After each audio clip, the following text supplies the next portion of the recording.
Olá a todos e todas, como vocês estão? Espero que estejam bem. Meu nome é Maiele Pereira, estou aqui mais uma vez para estudar com vocês a lição que tem por título Anunciando o Reino.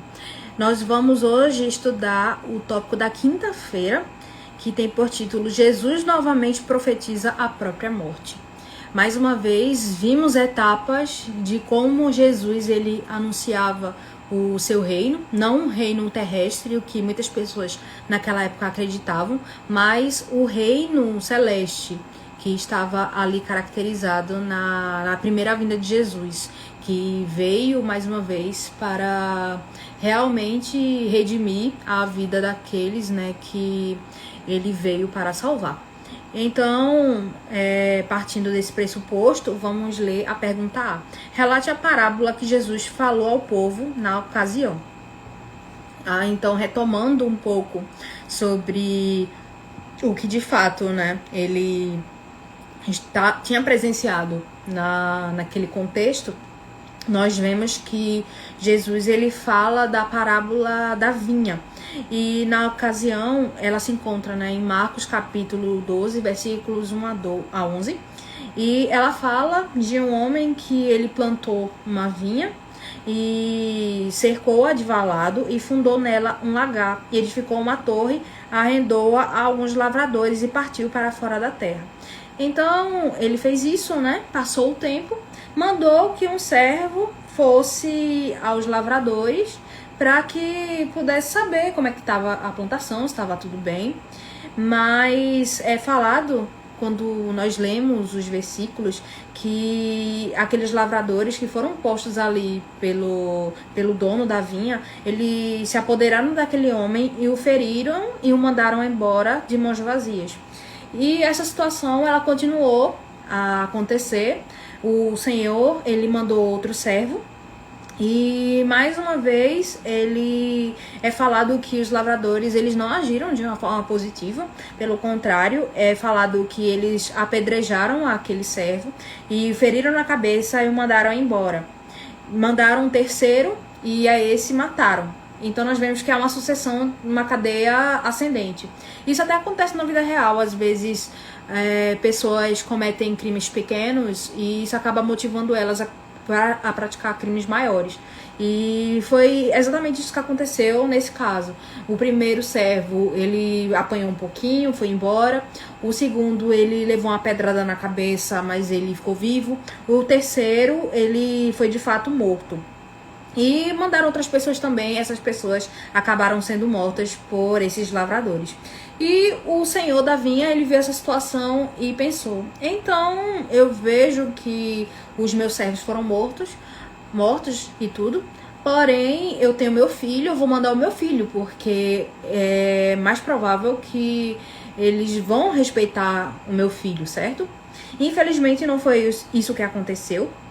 E é dito, quando nós lemos os versículos, que era um filho que o Senhor amava, né? O Senhor amava aquele filho e é bem expresso esse sentimento de afetividade. E pensou, por ele ser alguém que eu tenho tanto afeto, eles vão tratar bem. Entretanto, mostra que esses lavradores eles tiveram uma conversa e que disseram: este é o herdeiro, vamos, matemo-lo e a herança será nossa. Então a ideia do Senhor foi totalmente diferente do que o Senhor tinha pensado.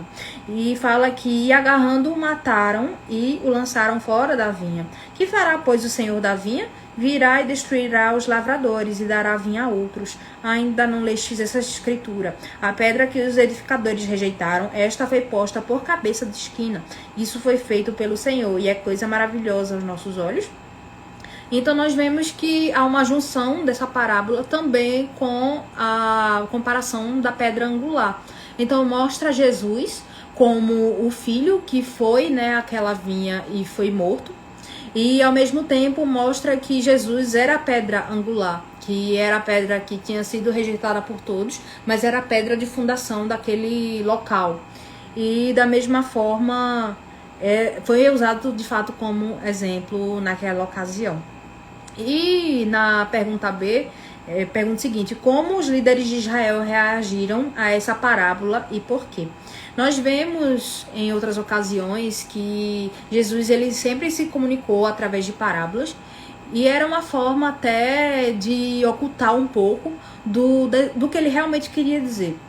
E dessa vez também ele falou por parábolas, até porque era uma forma de não expressar de forma aberta a situação que estava ocorrendo e a forma que ele sondava o coração de todos que estavam ao seu redor. Entretanto, nessa ocasião, foi muito interessante que, contrário aos discípulos, que às vezes Jesus ele se comunicou com eles através de parábolas e eles não entendiam, aqueles homens eles entenderam essa parábola. E é dito que eles continuaram com aquele propósito de prender a Jesus, porém eles não prenderam não porque eles estavam arrependidos, mas porque eles temiam a multidão, porque entendiam que contra eles dizia essa parábola, e deixando ir foram-se. Então eles estavam ali mais uma vez perto de Jesus para matá-lo e para prendê-lo, mas não o fizeram porque havia uma multidão de pessoas próxima a ele e eles não tinham escolha a não ser irem embora. E uma parte da nota, até para finalizar esse tópico, ela diz que no filho amado que o Senhor da vinha finalmente enviou aos servos desobedientes e que eles agarraram e mataram, os sacerdotes e governantes viram uma imagem clara de Jesus e do seu iminente destino. Já estavam planejando matar aquele que o Pai lhes havia enviado como último apelo. Na vingança infligida aos ingratos lavradores foi retratada a desgraça daqueles que deveriam condenar Cristo à morte.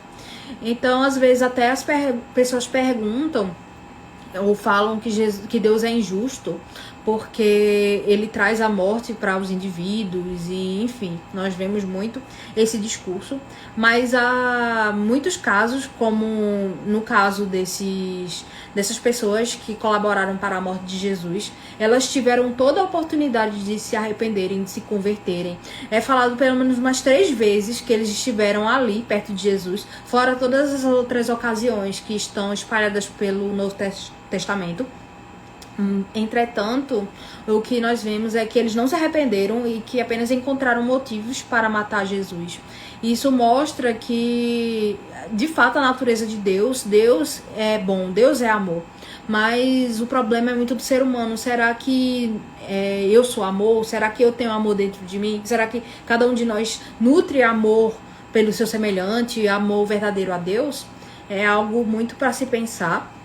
E principalmente é importante a gente ter em mente que devemos anunciar o reino de Deus, que Jesus ele veio uma primeira vez, mas ele virá outra vez, e devemos também primeiramente estudar sobre isso, devemos ter essa convicção dentro de nós, estudar por nós mesmos, mas acima de tudo devemos orar a Deus e pedir a Ele para que possamos ser anunciadores desse evangelho. E o meu desejo hoje é que cada um de vocês que estão tendo contato com esse vídeo possa ter um propósito no seu coração de querer almejar a segunda vinda de Jesus, que está tão perto, e desejar anunciar para todo mundo que Jesus está vindo e que o tempo está próximo.